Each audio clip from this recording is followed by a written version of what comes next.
Total Extreme Wrestling, I'm Brendan Plays. This is All Elite Wrestling, week number 3 of March, and we are just a few weeks away from our upcoming show, which of course will be the house that always wins. And here is a rough guide on the card that we're planning for at the moment. So Moxley and MJF for the World Championship, the Young Bucks Inner Circle, the rematch of that one, Park, Cage, Archer, Miro for the TNT title. I'm hopeful that I'll have the women's tournament final on this show.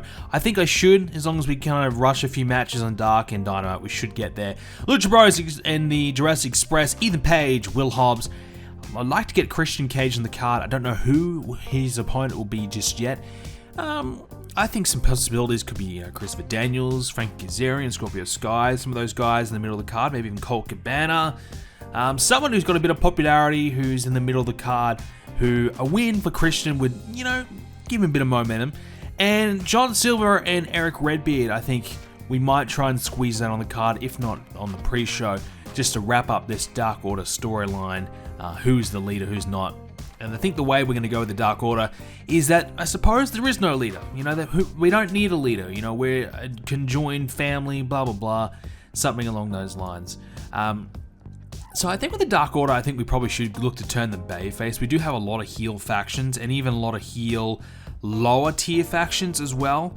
I just guess with the Dark Order, they're never really going to be stars on our roster. It's too hard, I suppose, to get them to that point. John Silver has 19 popularity, so that is a big difference in the end. So won't be easy, but look, in the end, Evil Uno's got 36, and Stu Grayson, he has 35. So those two have got some okay popularity, but the other members not so much. And it also is very difficult to turn an entire faction babyface all at once. Like, that's a lot of people to turn, like 7 or 8 people. So nonetheless, that's something to think about, and that's the card, the early stages, the early plans for our upcoming major event. Nonetheless, we've got AEW Dark all booked and ready to go, so might as well jump straight into it. Plenty of pre-show matches on this one, including the Gun Club Bear Country teaming up to take on the Hunks, JD Drake, Cesar Bononi, and Ryan Nemeth, and we threw in Serpentico on that team as well. The best in the match was, JD Drake, 33 from him. Serpentico had 30, so he's the second best. So it's pretty bad when Serpentico is the second best guy in this match. In the end, the Hunks got the win and Serpentico, so 30 rated match. Brandy Rhodes defeated the Bunny for 43, Brandy 42, Bunny 34, not bad. Nyla Rose and Vicky Guerrero complaining that Nyla Rose wasn't in the tournament. So, a small little mistake on my behalf. I always had planned on Nyla Rose being in the tournament, but as it turned out to be, I forgot to put her in, and we've already done the first round, just about. So, Nyla Rose missed out.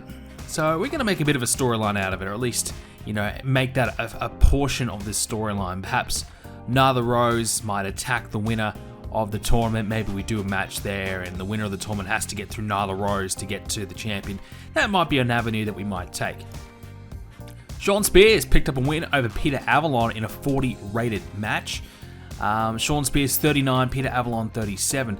So the resurrection of Sean Spears continues, and this is a better performance from him, 39. Sean Dean gets an opportunity. He's a local talent we brought in for a one-off match against Colt Cabana. Colt 51, Sean Dean 17, and Sean Dean pretty much making his debut though. I don't think we've used him yet, so 42 rated match. Alright, we opened up the show with Park mocking Lance Archer, Brian Cage, and Miro for all 3 of them attacking each other over the last few weeks and just, not really keeping their eye on the prize. And that, of course, is the TNT Championship. So Park just loving the fact that these guys are beating each other up, and he put some clips on the big screen to let everyone kind of enjoy, the idiocracy of it, So 63 rated promo from Park, pretty good. Butcher and Blade took on the Seidels. First chance for us to see how the Seidels go together. And the Blade sustained a thigh muscle strain. That shouldn't be too bad of an injury. Matt Seidel obviously carrying in this one, 48. Mike Seidel gets here a very good rating for his new gimmick. That's a good start for him. He had a 24 in ring. Don't expect a lot from him, honestly. I don't think he'll do that well, but it's a different little factor for Matt Sydal to take on.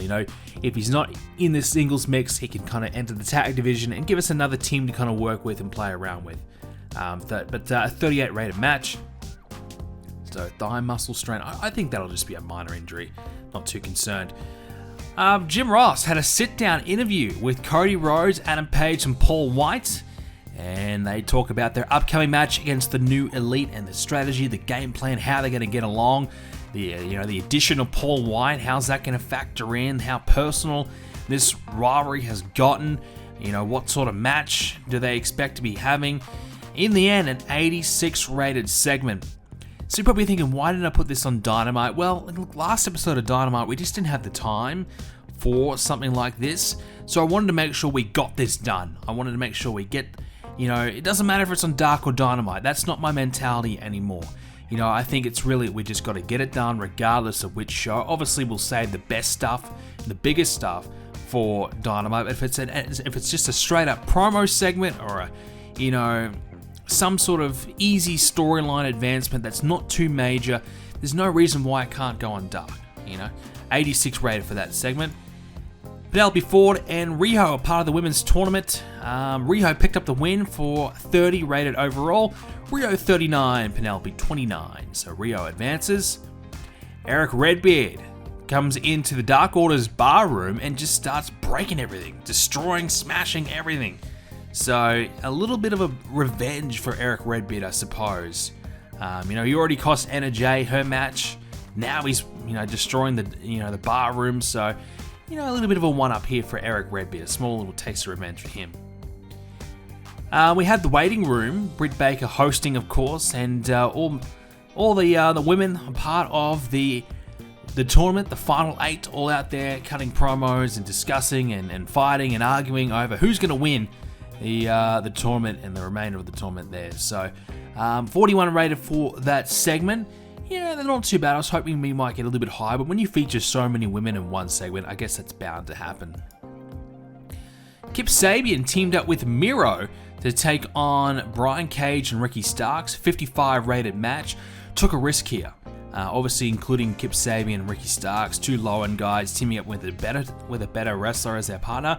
I took a risk. It's going to affect the storyline for the 4-way. I know that.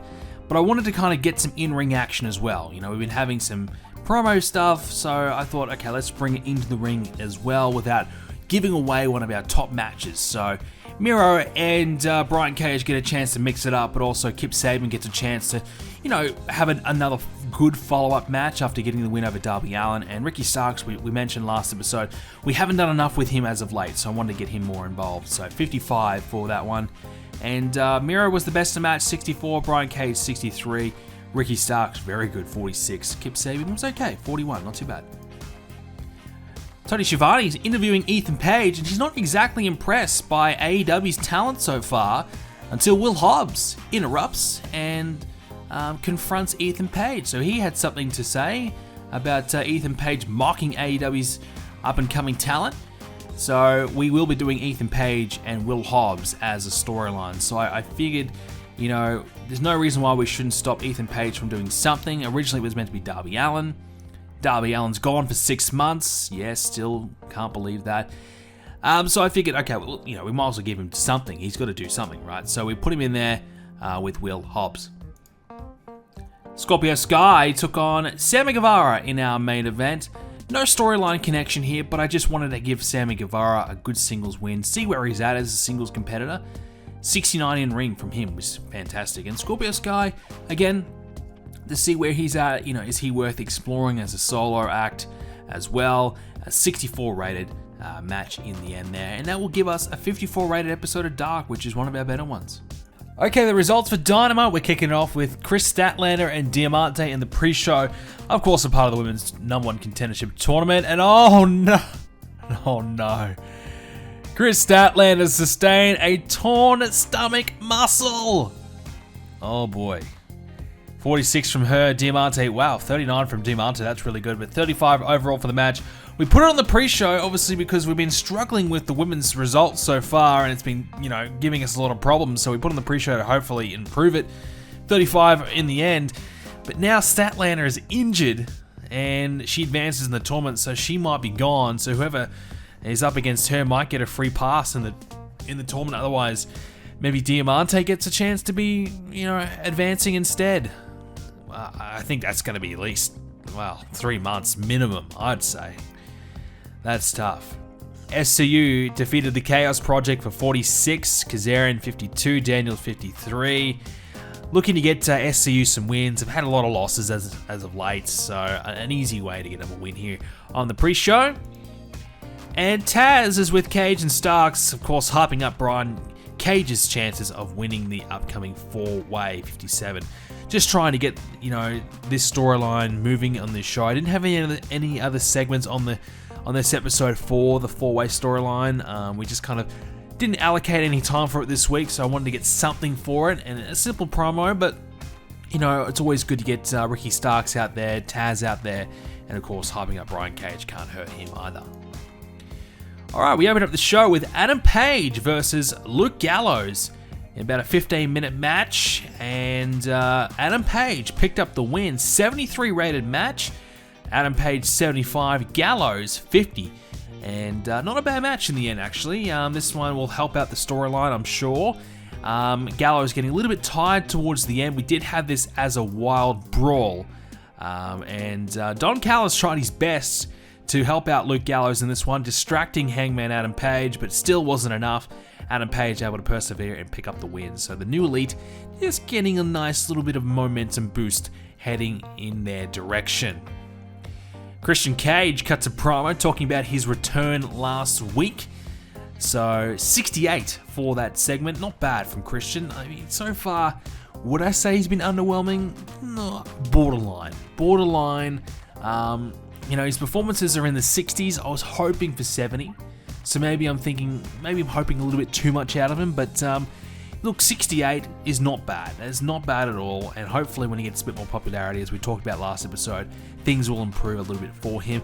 Shivani's gimmick's getting a little bit stale, so we need to freshen him up as well. Who would have thought an announcer's gimmick would get stale, huh? FTR took on the Seidels for 62, so I think the Seidels are probably my, new go-to tag team. Obviously, they're a new team that we've got. We haven't, used them really just yet, so I guess they'll kind of go through the rounds and get beaten by most of the tag teams in the division, I would say. 62 rated match in the end. Cash Wheeler 73, Dax 68, Matt Seidel 50. So Mike Seidel obviously the issue here, but the 62 rated match is pretty good, and I'm trying to get Pinnacle a little bit more exposure, a little bit more ring time. We haven't had FTR wrestle for a few weeks, so good opportunity for him, for the team to pick up a win here. Speaking of the Pinnacle, MJF 85 rated promo, and he mocks the Hardys for begging for help last week, and he says, look, even Moxley won't be enough help for the Hardys against us. So the Pinnacle feeling pretty confident, that things are going pretty well for them. They got a big, 5-man group. Forget about the Hardys, forget about Moxley. It's all about the Pinnacle. So they are feeling pretty high and mighty right now. 85 promo, so they should be. So that will help out the FTR Hardys storyline and the Pinnacle storyline as well. Ethan Page took on Marco Stunt for 45. Marco Stunt 48, huh? That is frighteningly good. From the little man, Ethan Page 36. We gave Page the win. Just an easy win for Ethan Page, so he can get himself established here on the card. Kip Sabian and Miro are showing to be training together, rather. So a bit of a workout video from them. We still haven't actually turned Kip Sabian face, so we need to get him a segment where he can legitimately turn babyface with Penelope Ford. 49 for that one. Ray Phoenix and Jungle Boy went one-on-one. I thought this match was going to be awesome. I really did. We went for Steal the Show. I guess it didn't quite get there. Jungle Boy was a little bit tired towards the end. Phoenix 68, Jungle Boy 53. And, we did need a Steal the Show match of some sorts on this show, and we thought this would be the most appropriate. But look, a 66 in the end. I mean, Phoenix 68, Jungle Boy 53, still great. It gained storyline heat for the Lucha Bros Jurassic Express. Ray Phoenix picked up the win thanks to Eddie Kingston getting himself involved and saving the day for his man Ray Phoenix. Alright, we got the Hardys. This is probably one of their best promos to date. The Hardys say they haven't heard from Moxley or Sting, and they don't know what the plan is going to be against the Pinnacle. So they haven't heard from Mox, they don't know if he's going to help, they haven't heard from Sting, he's still apparently recovering from the beatdown. But 75 rated promo from the Hardys, that is much better, and hopefully that will help them out in the popularity department. Karashita defeated Abaddon as a part of the women's number 1 contendership tournament. Sheeta 49, Abaddon though, I gotta say that's probably her best performance to date, 31. That's good, 41 overall for the match. So Sheeta probably should be, if she's not the winner, she'll at least be very close to winning this tournament. And that's just a given. She's one of the only women on our show that actually can get away with actually having a match on the main card, let alone the fans even wanting to see them. So yeah, 41 from her for the match overall. Inner Circle say that they've kept the belts, that's the tag team championships, they've kept them in a safe place and they're going to bring them at the House Always Wins. So we won't see the actual tag team belts until the event. So the Inner Circle still, have stolen those championships, still believe that they are the rightful owners, and they're not giving them back until they absolutely have to. So 85 was that promo, which is always excellent from Chris Jericho. So very good, trying to boost up the Inner Circle and Young Bucks storyline before their rematch. Main event was MJF and Colt Cabana, 62. I took a risk. I did take a risk here. Last time these two men had a match, it was 67. So I actually thought, well, that was in December. We're now in March. It's been 4 months. Surely MJF's gotten better. Surely Colt Cabana might even got a little bit better. So hopefully, that being said, maybe 70 plus. Well, in the end, it went the other direction. It went down 62. No storyline involved. I didn't want to try and upset our Pinnacle storyline, and that may have cost the opportunity for this match to get 70 plus. So this is the only issue, I guess, with MJF as our number 1 guy, as world champion potentially. Is his in-ring stats, is he good enough to carry his opponents to a stellar match? I'd probably say no. 74 is good, but obviously a 62 match in the end, yeah, not so great. Last segment though, okay, this is good. Moxley does appear, and he comes out on his own. So this is Moxley being Mox, He's got the Hardys in his corner. They're willing to fight with him, but he comes out on his own, and he confronts the Pinnacle. Obviously, he's getting beaten down. It's 5-on-1. Well, the Hardys come in. They bring a steel chair each. They come in. They save the day. They help out Moxley. And, you can see there's a bit of a partnership forming. So the Hardys and Moxley stand tall. The Pinnacle have to retreat for now. An 82 rated segment here. So 2 very strong segments for this Pinnacle storyline, and of course FTR Hardys, which is fantastic. And now we've established that Moxley and the Hardys are together, at least for now. And at least Moxley's got someone he can rely upon. 82 for that one, 69 overall for the show. It didn't quite get to 70, and I guess that's really because we lacked a very strong main event. In fact, our main event was not good. We had just about every match on the card was just better. FTR and Seidels, Ray Phoenix, Jungle Boy, all better, as well as Paige and Luke Gallows. So, yeah, we probably missed the mark. There. 69 though, that's okay. Post-match from our Dynamite show, NXT 677,000 viewers, 69 rated show. I think that's a bit of a drop for NXT. That's a fair drop for us. We also dropped quite a bit too, 69 rated for us, 797,000 viewers. So, yes, both shows not doing so well. So, Kip Sabian, his contract is expiring. Now, obviously, we've been looking to push him. We even gave him an accidental win over Darby Allin. But his popularity has gone from 25 to 30 in the Southeast. So things are starting to look up for him. We're about to turn him babyface. We've been looking to do that for a while, so I will sign him and we'll put him on $210 per show. If you had to ask me, 3 months ago would I have re-signed him, I probably would have really considered letting him go. Honestly, we really had no purpose for him, but look, the sidekick to Miro, that could buy him a little bit longer. The Blade obviously is injured. Chris Statlander is injured. So let's have a look. How bad is the Chris Statlander injury? I'm not too worried about the Blade, but fingers crossed this isn't too bad. Okay, Chris Statlander is only out for 27 days. So that's still too long. We'll have to replace her in the tournament, but at least it's not 3 months. I really thought a torn stomach muscle was going to be a long-term one, but that's okay. The Blade, 4 days. And the good news is Darby Allin is nearly done 3 weeks of his injury already, so he's only 5 months away from coming back. So at least that makes me feel a little bit better. That it's not all doom and gloom for Darby, but we have essentially lost one of our best and brightest talents for maybe the majority of this save. I don't know. So unfortunately, that really sucks. All right, let's have a look if there's any popularity changes. The main event side of things, Adam Page, 67, getting close to the 70 area. Cash Wheeler's now considered to be a main event guy. Well, there you go. Good on you, Cash. 63 popularity for him. I'm fine with that. I'm absolutely fine with that. Why not? More the merrier. Speaking of the pinnacle, MJF, he's starting to touch 70 in a few areas, but Southeast, the main one for us right now, is still 67, so not quite ideal just yet. Moxley at 78, and Jeff Hardy, I think he's moved up to 69.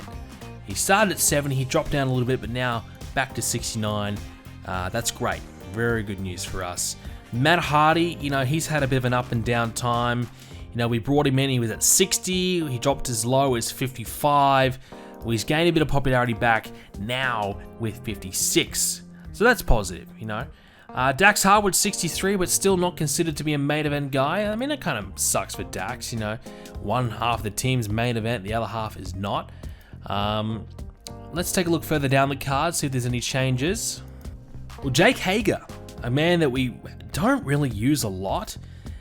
Guilty by association, he now has 60 popularity. Can you believe that? I mean, he'd be a good fit for that 4-way match, added into a 5. Well, he's currently 10 wins, 4 losses since bringing him in, but only 14 matches, and that's only 5 matches in this calendar year. He hasn't had a match since Revolution's Battle Royal, but not a lot of matches from Jake Hager. The reason really being is because his individual performances, they're okay. 57 was his last performance in that 8-man tag, so nothing really all that special, which makes it a little bit difficult to really kind of pull the trigger on him and go all the way and pushing him. Ray Phoenix has 53 popularity now. That is fantastic. Keep moving him up the card, that'd be great. Peter Avalon's actually recognizable now. He's moved up the card. He's no longer a complete job guy in terms of the fans, so there you go. Luke Gallows, 48, small little progression for him. Ricky Starks, 37 still, that's fine. Cole Cabana had a chance to main event this week. He's at 41 popularity. No change, actually, so he was at 41 already, but good opportunity for Cole. We haven't used him a lot. He's at 2 wins, 6 losses this year, 9 wins, 12 losses for his career so far in AEW. So nothing special for him. Ethan Page, 36 popularity, so we used him on Dark with Will Hobbs, and it's been a good start from him. I'm looking forward to seeing how far we can go with him. So it's been a good start for him. I'm looking forward to seeing how far we can go with him. Will Hobbs, 32 in the Southeast. He's still going quite steady at this stage, so that's fine. That's obviously fine. Kip Sabian, 30 pop. We mentioned that earlier on as well. So yeah, things are going okay in that department. Storyline wise, we still haven't got an opponent for Christian at the pay-per-view. We'll have to try and find someone. Ethan Page and Will Hobbs, that started well. FTR and the Hardys is really starting to ramp up, obviously being morphed into that Pinnacle storyline as well. Inner Circle and the Young Bucks now 81 heat. That is fantastic. Lucha Bros and Jurassic Express is really doing well as well. 63, that's fantastic. The Dark Order storyline is still at 40. That's okay. I wouldn't mind seeing this Elite storyline get a little bit extra. I would love to see it close to 80, maybe 85. It would be even better. The Pinnacle storyline now at 81. That's going really well. Unfortunately, the TNT storyline has dropped a little bit thanks to that tag team match. So we really do need to have a solid, maybe a one-on-one match at some point with maybe Archer and Cage or something like that to kind of get this storyline going again. And the women's storyline is doing okay, just 41 so far. Alright, with that being said, we are 15 days away from the House That Always Wins event. Looking forward to that one. Our card is pretty close to being all set for that one. We just have a couple more weeks of build to get there. Looking forward to it. MJF and Moxie for the championship, that will be very interesting indeed. And I'm looking forward to seeing what happens there. And of course, the fallout from that, obviously, as we know, we're probably thinking a blood and guts match at Double or Nothing would be the place now. So we've got some really good stuff lined up for the coming months. So looking forward to it. All right, with that being said, ladies and gentlemen, we'll leave it at that. Thank you for watching. If you enjoyed it, leave a like, subscribe to see more. Our next event not too far away, our next big show. Can't wait for it. Thank you for watching, and I'll see you next time.